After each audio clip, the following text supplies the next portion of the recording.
Hello friends, good morning. നമ്മുടെ Kerala TV സീരിയലിലേക്ക് എല്ലാവർക്കും സ്വാഗതം. അങ്ങനെ തമ്പി ദേ മരിച്ചു കിടക്കുന്ന സൂര്യനാരായണൻ്റെ മുന്നിലേക്ക് വന്ന ഒരു റീത്ത് ഇങ്ങനെ കയ്യിൽ പിടിച്ചിട്ട് അതിലെല്ലാം നോക്കും, എല്ലാവരെയും നോക്കി ഭയങ്കര ദയനീയ ഭാവത്തോടെ എല്ലാവരെയും നോക്കുക കേട്ടോ. എല്ലാവരെയും ഒന്ന് ബോധിപ്പിക്കാൻ വേണ്ടിയിട്ട്.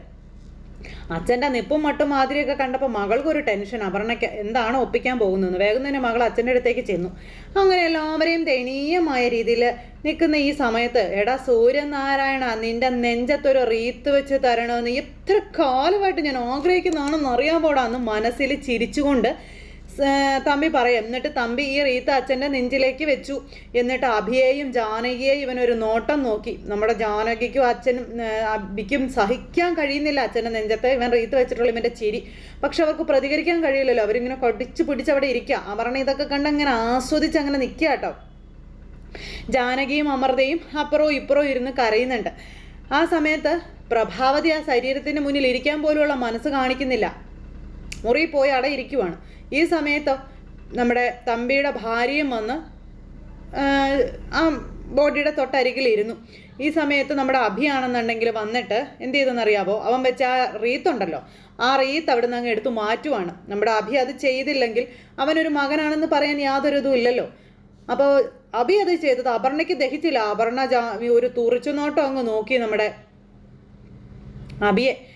ആ റീത്ത് എടുത്ത് നമ്മുടെ അഭി എടുത്ത് മാറ്റിക്കളഞ്ഞത്. അത് കഴിഞ്ഞിട്ട് പിന്നെ ഉണ്ണിത്താനും മകളും കൂടെ സംസാരിക്കുക. അപ്പം നീ പറയുന്നതിനോട് എനിക്കൊരു യോജിപ്പുമില്ല. ഇന്നോ നാളെയോ എന്നുള്ള മട്ടിലല്ലേ സൂര്യ കിടന്നത്. പിന്നെ കിടന്ന് നരകിക്കാതെ അങ്ങ് മരിച്ചു കിട്ടിയത് സൂര്യയുടെ ഭാഗ്യം ഇത് വേണം കരുതാനെന്ന് ഉണ്ണിത്താൻ ഇങ്ങനെ മകളോട് പറയുമ്പോൾ എന്ത് പറഞ്ഞ് സമാധാനിക്കാനൊക്കെ ശ്രമിച്ചാലും അച്ഛൻ്റെ പെട്ടെന്നുള്ള മരണത്തിന് എന്തൊരു കാരണമുണ്ട് അച്ഛാ എന്ന് നമ്മുടെ നിരഞ്ജന പറയാം. എന്ത് കാരണം? പിന്നെ നീ അത് തന്നെയാണല്ലോ പറയുന്നത്, എന്നതാ കാര്യം എന്ന് അച്ഛൻ മോളോട് ചോദിക്കുമ്പോൾ നിരഞ്ജനയ്ക്ക് പറയാനുള്ള ഒരു ഇതിലിങ്ങനെ നിൽക്കുക കേട്ടോ. എന്താന്ന് വെച്ചാൽ നീ വാ തുറന്ന് പറയാൻ പറഞ്ഞു. അപ്പോൾ 4 പാട് നോക്കിയിട്ട് രാത്രി ഏറെ വൈകി അജയ് അച്ഛനെ കാണാൻ പോയിരുന്നു.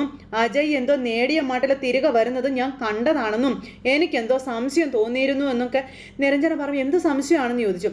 അച്ഛനോട് വലിയൊരു തുക ആവശ്യപ്പെടാനാ അജയ് പോയിട്ടുണ്ടാവുക. അച്ഛനെ മാനസികമായി തകർക്കുന്ന രീതിയിൽ അജയ് സംസാരിച്ചിട്ടുണ്ടാകും എന്നുള്ള കാര്യം 100% ഉറപ്പാണെന്ന കാര്യവും പറയുകയാണ് നമ്മുടെ നിരഞ്ജനയെ. അജയുടെ വാക്കുകൾ അച്ഛന് താങ്ങാൻ കഴിഞ്ഞിട്ടുണ്ടാവില്ല. അച്ഛനെ തകർത്ത് കളയാൻ അജയുടെ ആയുധം അഭിയേട്ടനാണ്. എത്ര നീചമായിട്ട് സംസാരിക്കാൻ കഴിയുമോ അതൊക്കെ അജയ് ചെയ്യും. ഭീഷണിപ്പെടുത്തിയിട്ടുണ്ടാകും അച്ഛനെ.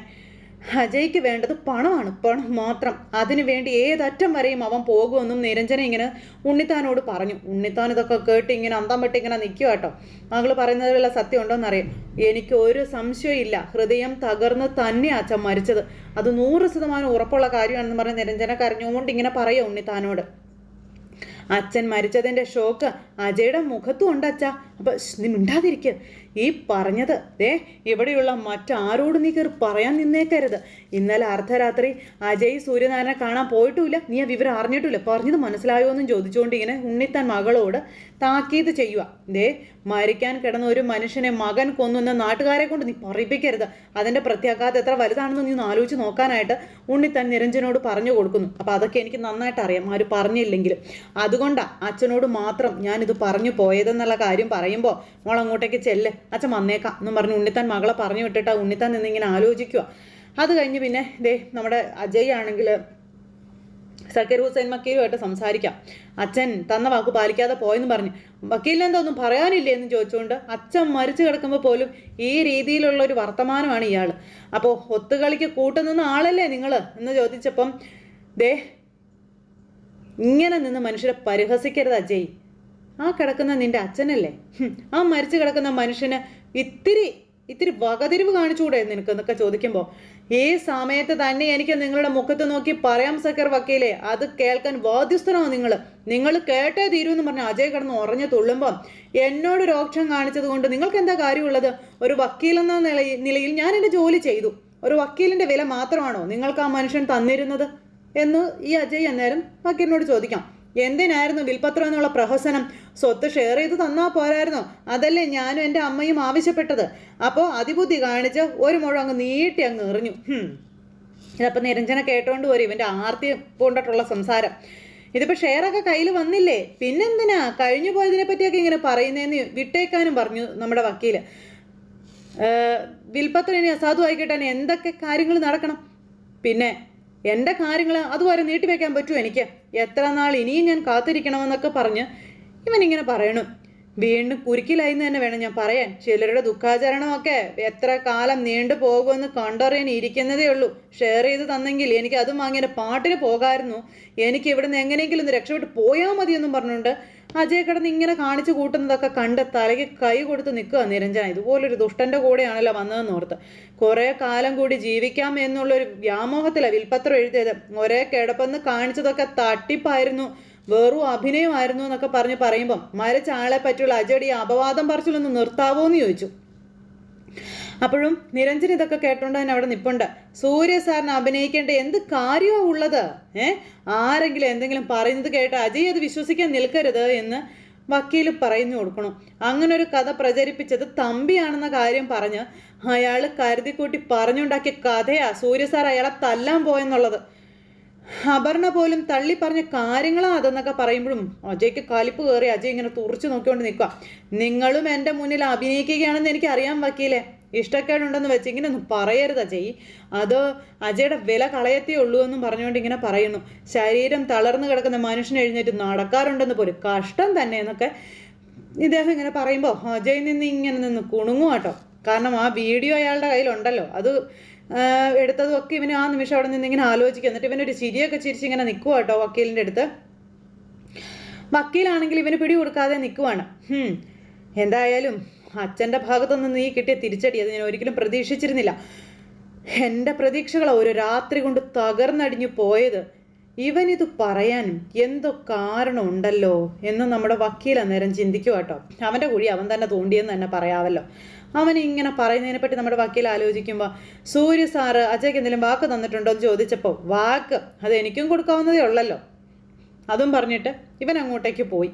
ഈ സമയത്ത് നമ്മുടെ സക്കീർ വക്കീൽ ഇങ്ങനെ ആലോചിച്ച് നിൽക്കുക, ഇവൻ എന്താ ഇങ്ങനെയൊക്കെ കാണിക്കുന്നത്. പിന്നെ നിരഞ്ജനയാണെന്നുണ്ടെങ്കിൽ ഇതൊക്കെ കാണുകയും കേൾക്കുകയും ചെയ്ത് മനസ്സ് മരവിച്ച് അവിടെ നിൽക്കുകയാണ്.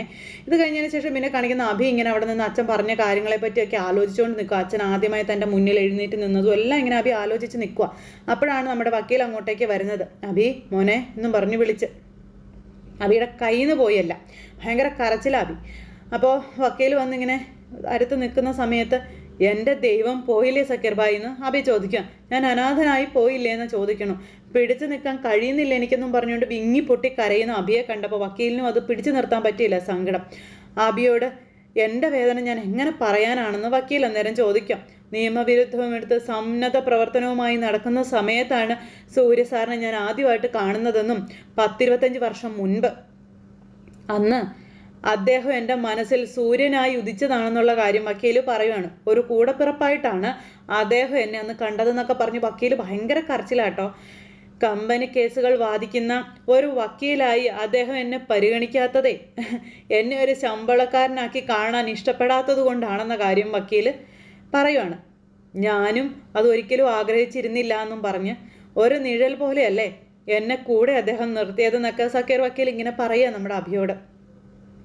വിൽപത്രം എഴുതുന്ന സമയത്ത് എൻ്റെ മനസാക്ഷി സൂക്ഷിപ്പുകാരനായിട്ട് തനിക്കും ഒരു ഷെയർ തരേണ്ടതല്ലേടോ എന്ന് എന്നോട് ചോദിച്ചു. എൻ്റെ നെഞ്ചു പിടഞ്ഞു പോയി എന്നും ഞാൻ അദ്ദേഹത്തിന് ആരായിരുന്നു എന്നൊക്കെ വക്കീൽ ഇങ്ങനെ ചോദിക്കുവാണേ. അതൊക്കെ ചോദിച്ച് അദ്ദേഹം നിന്ന് ഭയങ്കര കരച്ചിൽ. അഭിക്കാണെങ്കിൽ ഇതൊന്നും കേട്ടിട്ട് താങ്ങാൻ പറ്റുന്നില്ല. അഭിയും ആകെ തകർന്നിങ്ങനെ നിൽക്കുക, സഹിക്കാൻ പറ്റാതെ. എനിക്ക് ഈ സ്നേഹവും കരുതലും മാത്രവും മതിയെന്ന് ഞാൻ അദ്ദേഹത്തിനോട് പറഞ്ഞു. അദ്ദേഹം അത് കേട്ടില്ല. എനിക്ക് നഷ്ടമായത് കളങ്കമില്ലാത്തൊരു സ്നേഹമാണെന്നും ഒരു കടൽ വരണ്ടു പോയതുപോലെ എനിക്കിപ്പോൾ അനുഭവപ്പെടുന്നതെന്നും പറഞ്ഞ് അദ്ദേഹം ഭയങ്കര കരച്ചില്ല. ആരോ വിളിച്ചു പറഞ്ഞപ്പോൾ കണ്ണുകളിൽ ഇരുട്ട് കയറുകയാണ് ചെയ്തതെന്നൊക്കെ പറഞ്ഞ് അദ്ദേഹം ഇങ്ങനെ പറയുന്നു. അബി അതിനനുസരിച്ച് നെഞ്ചു പൊട്ടി കരയുവാണ്. അപ്പോൾ അബിക്ക് സഹിക്കാൻ പറ്റുന്നില്ല. അബി, ഈ ഒരു മരണം അതൊരു സ്വാഭാവികമാണെന്ന് എനിക്ക് തോന്നുന്നില്ല. കാരണം സാറിന് മരിക്കാൻ പാകമായിട്ടുള്ള ഒരു കാരണങ്ങളും നിലവിലുണ്ടായിരുന്നില്ല. ഇതിലെന്തോ അസ്വാഭാവികതയുണ്ട്. ആ മരണത്തിന് പിന്നിൽ എന്തോ ഒരു അസ്വാഭാവികതയുണ്ടെന്നുള്ള കാര്യം സക്കീർ ഭായ് പറയുമ്പോൾ സക്കീർ ഭായ് പറയുന്നത് പോലെ എല്ലാ കാര്യങ്ങൾ അച്ഛൻ്റെ ആരോഗ്യാവസ്ഥയെപ്പറ്റി ഡോക്ടർ എന്നോട് പറഞ്ഞിരുന്നുവെന്നും അച്ഛനും അത് അറിയാമായിരുന്നുവെന്നും അബി ഇങ്ങനെ പറയുക. അച്ഛൻ ആദ്യം നെഞ്ചുവേദന വന്നത് അച്ഛനും കാര്യമാക്കിയില്ല എന്ന കാര്യവും പറഞ്ഞ് രണ്ടാമത് പെയിൻ വന്നപ്പോഴാണ് ഹോസ്പിറ്റലൈസ്ഡ് ആക്കിയതെന്നുള്ള കാര്യവും പറഞ്ഞ് ശരീരം തളർന്നു പോകാതിരുന്നെങ്കിൽ സർജറി ചെയ്യാമായിരുന്നുവെന്നും അങ്ങനെ സംഭവിച്ചതാണെന്നും അഭി പറയണം. ഇപ്പം സംഭവിച്ചതും കാർഡിയാക് അറസ്റ്റ് തന്നെയാണെന്ന കാര്യമൊക്കെ പറഞ്ഞ് നമ്മുടെ അഭി പറയാൻ പലതും ബാക്കി വെച്ചിട്ടാണ് അച്ഛൻ പോയത്. ശരിക്കും എന്നെ ഒരു അഗ്നിച്ചുഴിയിൽ തള്ളിയിട്ടതിന് ശേഷമുള്ളൊരു പോക്കായിരുന്നില്ലേ അതെന്നൊക്കെ ഇങ്ങനെ അഭി പറയൂ കേട്ടോ. അദ്ദേഹവും ആകെ നിരാശപ്പെട്ട് ഇങ്ങനെ നിൽക്കുകയാണ്. ജീവിതത്തിൽ ഇതുപോലെ സ്തംഭിച്ച് നിന്നുപോയ നിമിഷങ്ങൾ ഇതുവരെ ഉണ്ടായിട്ടില്ല എന്നും ഇനി എൻ്റെ ജീവിതത്തിൽ അത് ഉണ്ടാകാനും പോകുന്നില്ലെന്നും അഭി ഇങ്ങനെ അവിടെ നിന്ന് പറയണോ. അപ്പം അതൊക്കെ കേട്ടപ്പോൾ വക്കീലിനൊന്നും പറയാനില്ല. അദ്ദേഹം ഇങ്ങനെ തകർന്നിങ്ങനെ നിൽക്കുകയാണ്. പതിവില്ലാത്ത വിധം അച്ഛൻ കുറേ ആഗ്രഹങ്ങൾ എന്നോടും ജാനകിയോടും പറഞ്ഞതാ. പിന്നെ ഇനിയുള്ള കാലം ഞങ്ങളുടെ കൂടെ ഈ വീട്ടിൽ നിന്ന് മാറി താമസിക്കണമെന്നുള്ള ആഗ്രഹം അച്ഛൻ എന്നോടും ജാനകിയോടും പറഞ്ഞിരുന്നു. എല്ലാവരും അച്ഛൻ്റെ കാലം വരെയെങ്കിലും ഒരു വീട്ടിൽ കഴിയണമെന്നുള്ള ആഗ്രഹം അച്ഛൻ്റെ മനസ്സിൻ്റെ ആഗ്രഹം.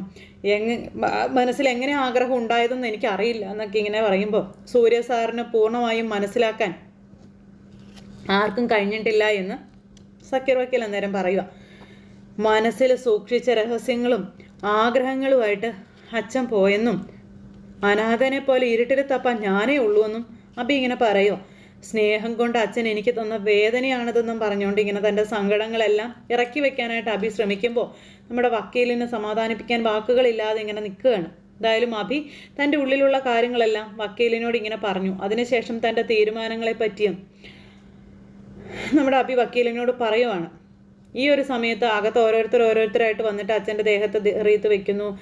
ആ സമയത്ത് എനിക്ക് എൻ്റെ അച്ചാച്ചനെ കാണണമെന്നും പറഞ്ഞു പൊന്നു കരഞ്ഞുകൊണ്ട് ഓടി ഡെഡ് ബോഡിയുടെ അടുത്ത് വരെ വന്നു. അപ്പം മഞ്ജു ആണെങ്കിൽ പിടിച്ചു വെക്കുന്നുണ്ട്. പക്ഷേ വീടെന്ന് പറഞ്ഞ് മഞ്ജുവിനെ വരെ വെട്ടിച്ച് ആ കുഞ്ഞ് ഓടി വന്നു. എന്നിട്ട് അടുത്ത് വന്നിരുന്നു അച്ചാച്ചാന്നും പറഞ്ഞ് വിളിക്കുക കേട്ടോ.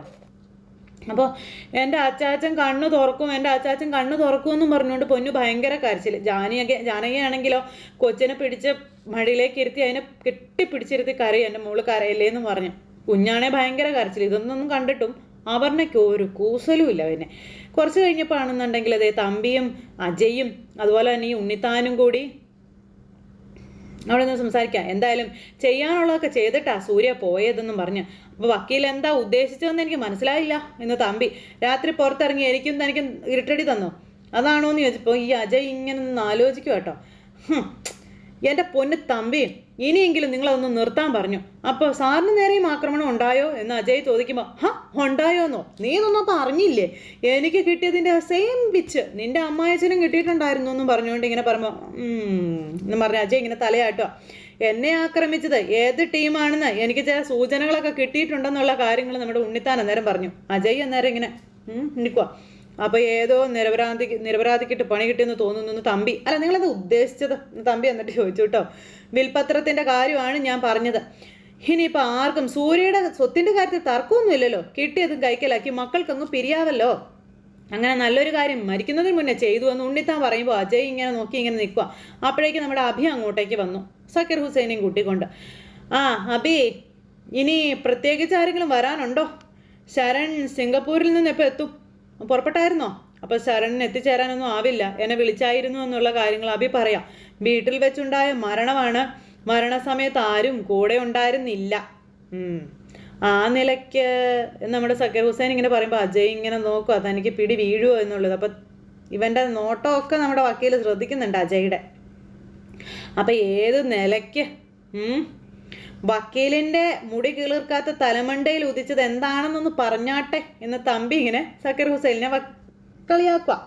ഇനി പോസ്റ്റ്മോർട്ടം വേണമെന്നാണോ നിങ്ങൾ പറഞ്ഞു വരുന്നത് എന്ന് ചോദിക്കുകയാണേ ഉണ്ണിത്താൻ. മരണകാരണം അറിയാൻ നമുക്ക് കഴിയുമല്ലോ എന്നിങ്ങനെ വക്കീൽ പറയാം. അപ്പോൾ ഇവനിങ്ങനെ ഉണ്ടക്കണ്ണം തുറച്ചിങ്ങനെ നോക്കിക്കൊണ്ട് നിൽക്കുക കേട്ടോ.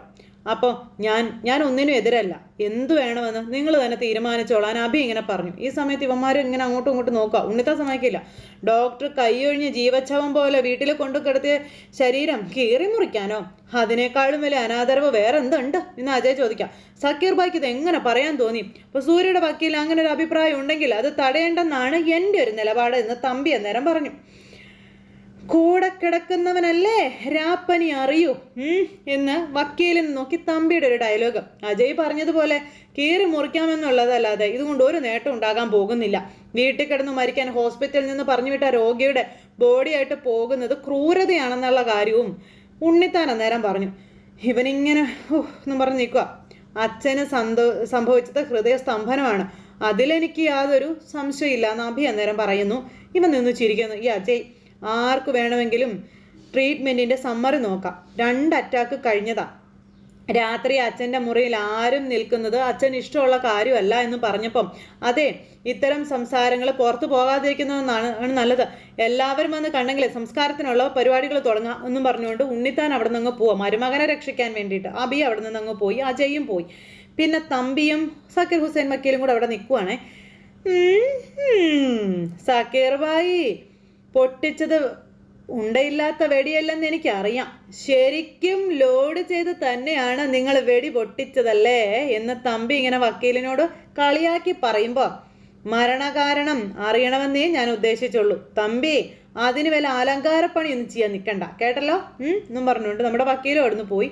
തമ്പി നിന്ന് ആലോചന എന്നും പറഞ്ഞ് പുച്ഛിച്ച് ചിരിച്ചുകൊണ്ട് ഇങ്ങനെ ചിരിക്കുക. സമയം ബോഡി എടുക്കാറായി. എല്ലാവരും വന്നു, എല്ലാവരും പൊട്ടിക്കരയുന്നു. പൊന്നു മാത്രം അച്ചാച്ചൻ്റെ മുഖത്തൊന്നും മുഖം എടുക്കുന്നില്ല. അതിനെ കെട്ടിപ്പിടിച്ച് ഭയങ്കര കരച്ചിലാണ്, നെറ്റിയിൽ ഉമ്മ കൊടുത്തുകൊണ്ട്. അവിടെ കണ്ടു നിന്നവരുടെ എല്ലാവരുടെയും ചങ്ക് പൊട്ടിപ്പോകുന്ന വേദനയായിരുന്നു ആ ഒരു സിറ്റുവേഷൻ കണ്ടു കഴിഞ്ഞപ്പോൾ. അങ്ങനത്തെ സൂര്യയുടെ ചടങ്ങുകളും കാര്യങ്ങളെല്ലാം കഴിഞ്ഞു. ആ ഒരു ബോഡി കൊണ്ടുപോയി കത്തിക്കുകയോ മറ്റു കാര്യങ്ങളെല്ലാം ചെയ്തു.